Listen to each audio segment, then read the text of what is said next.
Hi, best friends. I'm Tabby.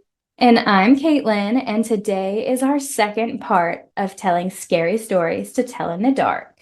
Woo, we are about halfway through October at this point, and it is getting super spooky up in here. So we figured before we, wrap up and start Goosebumps, we want to do the rest of the scary stories. Yeah, because these, we just had so many that we wanted to cover. So I'll kick things off with the Wendigo, which I've been told I'm Ah, not supposed to say out loud. So, if hopefully I don't get got, but I just it's don't have. only because I'm living out here in Kentucky, way too close to the Appalachians for comfort, and Yeah, I think I am maybe I'm scared. far enough away from them that they can't hear me, but I guess you can never be too sure.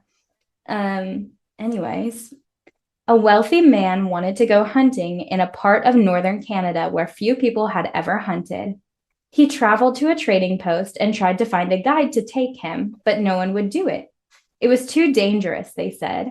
Finally, he found an Indian who needed money badly, and he agreed to take him. The Indian's name was Defago. They made camp in the snow near a large frozen lake. For 3 days they hunted, but they had nothing to show for it. The third night, a windstorm came up. They lay in their tent listening to the wind howling and the trees whipping back and forth. To see the storm better, the hunter opened the tent flap. What he saw startled him. There wasn't a breath of air stirring, and the trees were standing perfectly still, yet he could hear the wind howling. And the more he listened, the more it sounded as if it were calling Defago's name. Defago, it called. Defago. I must be losing my mind, the hunter thought. But Defago had gotten out of his sleeping bag. He was huddled in a corner of the tent, his head buried in his arms.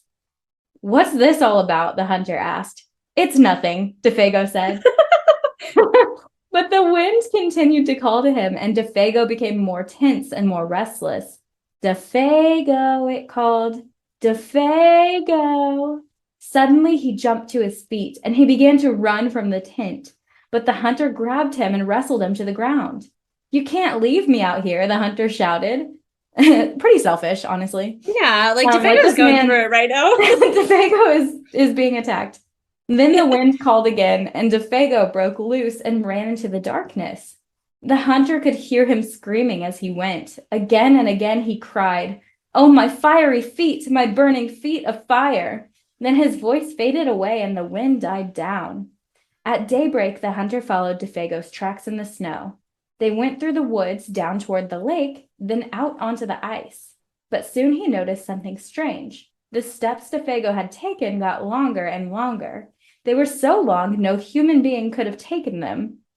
It was as if something helped him to hurry away. The hunter followed the tracks out to the middle of the lake, but there they disappeared. At first, he thought that Defago had fallen through the ice, but there wasn't any hole. Then he thought that something had pulled him off the ice and into the sky, but that made no sense. As he stood wondering what happened, the wind picked up again. Soon it was howling as it had the night before. Then he heard Defago's voice. It was coming from up above, and again he heard Defago screaming, "My fiery feet, my burning feet!" But there was nothing to be seen. Now the hunter wanted to leave that place as fast as he could. He went back to camp and packed. Then he left some food for Defago and he started out. He's like, "I'll do you a solid. I'm gonna leave you some This my rations." man's hungry. Weeks later, he reached civilization. The following year, he went back to hunt in that area again. I don't know He if went I'd to be the doing same that. trading post to look for a guide. The people there could not explain what had happened to Defago that night, but they had not seen him since then. Maybe it was the Wendigo, one of them said. And he laughed. It's supposed to come with the wind. It drags you along at great speed until your feet are burned away. And more of you than that. Then it carries you into the sky and it drops you. It's just a crazy story, but that's what some of the Indians say. A few days later, the hunter was at the trading post again. An Indian came in and sat by the fire. He had a blanket wrapped around him and he wore his hat so that you couldn't see his face. The hunter thought there was something familiar about him. He walked over and he asked, "Are you Defago?" The Indian didn't answer. "Do you know anything about him?" No answer. He began to wonder if something was wrong, if the man needed help, but he couldn't see his face. "Are you all right?" he asked. No answer. To get a look at him, he lifted the Indian's hat. Then he screamed. There was nothing under the hat but a pile of ashes. Ah! Dun dun dun. Although that Wendigo is not as scary as the other ones that are like skinwalkers. Oh my God, bro. Have you So, watched Skinwalker Ranch? Have you heard of that? no. There's like a ranch in like, I think it's Utah. I think that the show is probably like staged, but I mean, it is still spooky to watch. But they like try to do like science experiments to like Yeah. rationalize like the spooky stuff that goes on there. Um, but it's like it's creepy. It's worth a Ew, watch. there's like a bunch of like TikToks and stuff about like living in the Appalachians. They all like close their windows and blinds and like everything as soon as the sun starts going down. And like the thing is, like, if you hear someone say your name or someone say hey, like you can't acknowledge it or respond to it because Oh, like acknowledging it is what allows them to like attack you. And also like whistling attracts them. So like if you're out in the woods or if you're outside and it's dark out, you can't whistle or like make any noise to attract them.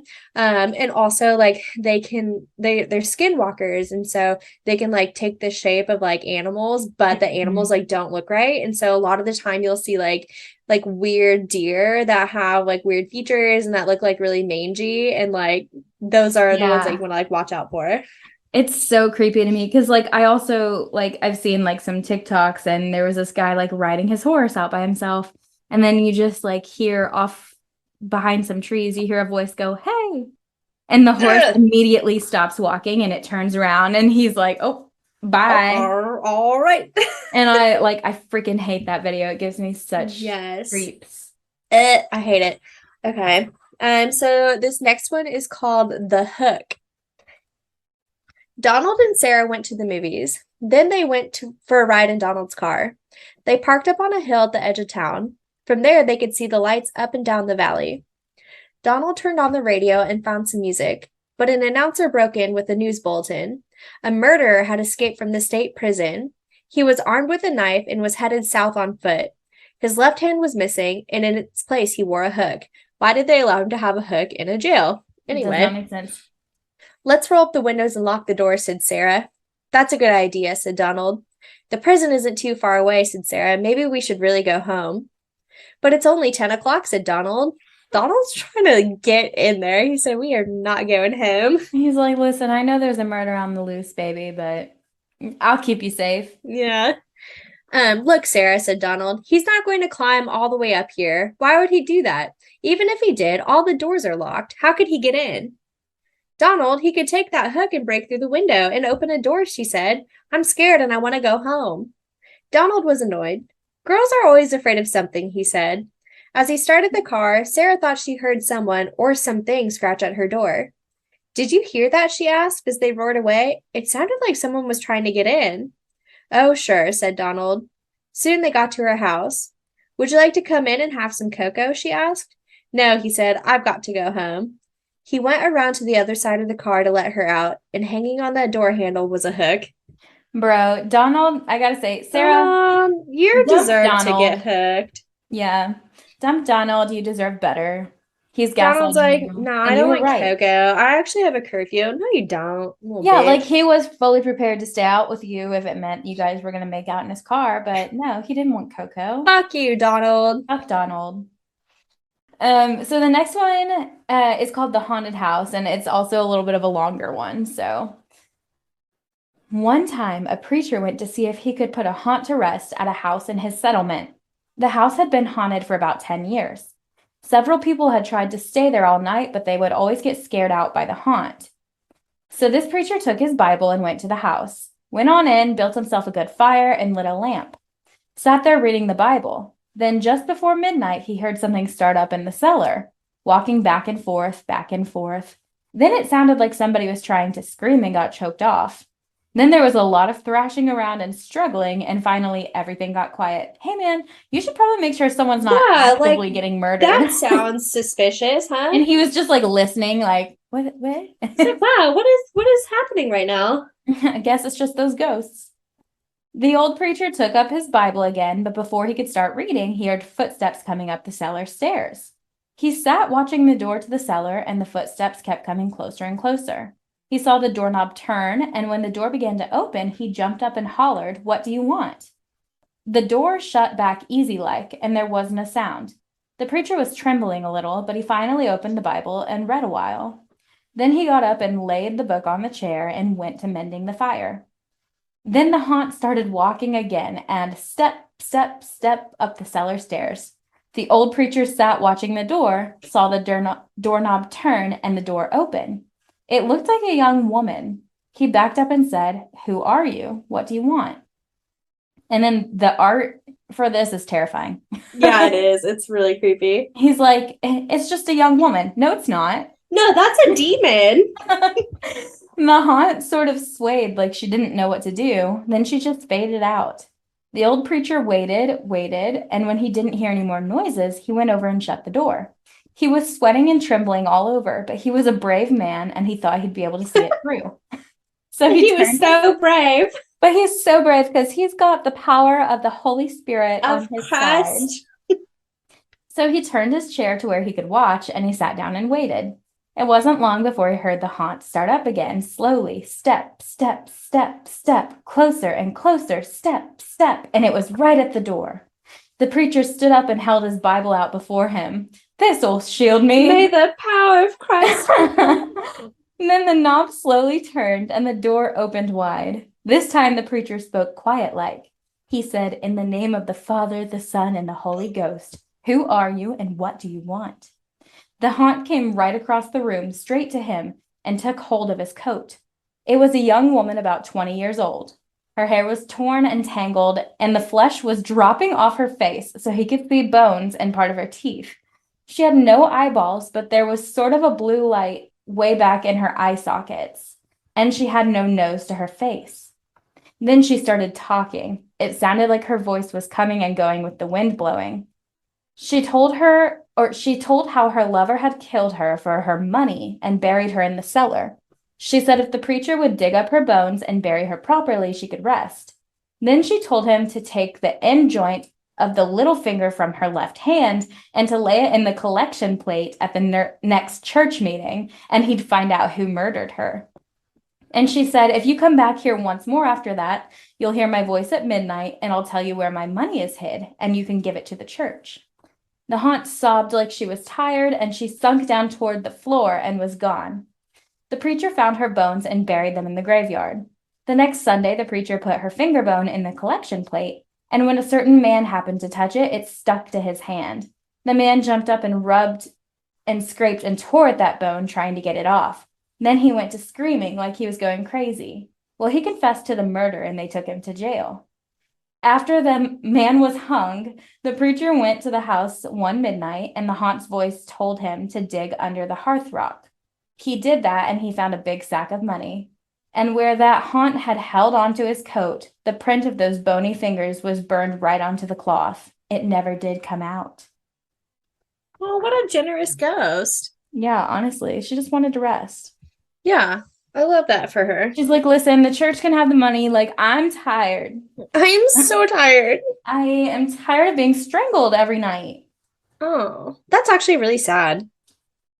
This one's a little more lighthearted. It's called The Viper. We're going to end on a lighthearted note here. No, we're not, because her really, song is actually. after this. So The Viper. A widow lived alone on the top floor of an apartment house. One morning, her telephone rang. "Hello," she said. "This is The Viper," a man said. "I'm coming up." Somebody's fooling around, she thought, and hung up. A half hour later, the telephone rang again. It was the same man. "It's The Viper," he said. "I'll be up soon." The widow didn't know what to think, but she was getting frightened. Once more, the telephone rang. Again, it was The Viper. "I'm coming up now," he said. She quickly called the police. They said they'd be right over, and when the doorbell rang, she sighed with relief. They're here, she thought. But when she opened the door, there stood a little old man with a bucket and a cloth. "I'm the Viper," he said. "I wish to wash and wipe down the windows." And I love that it's like lighthearted and all, but why did she open the door when she was waiting for the police? Yeah, it's like huge mistake. Like, do you not have a peephole? The Viper literally said he'd be right up, and she's like, "Oh, thank God it's the police." It's probably the police. Yeah. Even though she literally just hung up with the police and they're like, yep, we'll be right there. She's like, must be them. So this last one is the Hearst song. I'm not going to sing it, but I will read it. It's so freaking, I don't even know the melody to the it's Hearst song. eerie. I mean, they have the sheet music underneath it. Oh, yeah. I forgot they did that. I don't know how to play piano though, so True, same. Don't you ever laugh as the hearse goes by, for you may be the next to die. They wrap you up in a big white sheet, from your head down to your feet. They put you in a big black box and cover you up with dirt and rocks. All goes well for about a week, then your coffin begins to leak. The worms crawl in, the worms crawl out, the worms play pinnacle on your snout. They eat your eyes, they eat your nose, they eat the jelly between your toes. A big green worm with rolling eyes crawls in your stomach and out your eyes. Your stomach turns a slimy green, and pus pours out like whipping cream. You spread it on a slice of bread, and that's what you eat when you are dead. I literally hate that so much. I cannot put it into words. Yuck. The whipping cream part is like Yeah, that's really what gets me every time. And the jelly between the toes. Ugh. Perfectly Alvin, you have horrifying. outdone yourself. Alvin is truly the master of horror. I like that half of these are really funny too, though. Yeah, because it's like he's like, we need to like weave a little bit of like lightheartedness Like throughout some there. comedic humor in here. Like we can't be leaving the children too scared. Thanks for listening to Scary Stories to Tell in the Dark. Next week, we will be covering the second book in the Cat and Mouse duology, Hunting Adeline. Adeline. I had to Not think so hard. haunting. Hunting. Hunting. So, yeah, haunting, then hunting. There's like an A in the first one, so think like And then there's alphabetical. no A in the second one, obviously. Yeah. And then we'll wrap up the month by reading our favorite Goosebumps novels. Yes, and I can't wait to discuss those. So my favorite Goosebumps novel, so you guys can like, either look up what it's about or like remember it if you read it as a child, is Night of the Living Dummy. It's the one about the ventriloquist doll. So that's the one I will be covering. And mine is it's called Welcome to Camp Nightmare. Yeah. And it still scares me as a grown adult. Oh yeah, same. So does Night of the Living Dummy. So those are the Goosebumps books that we will be talking about. So join us there. And as always, Let's get lit.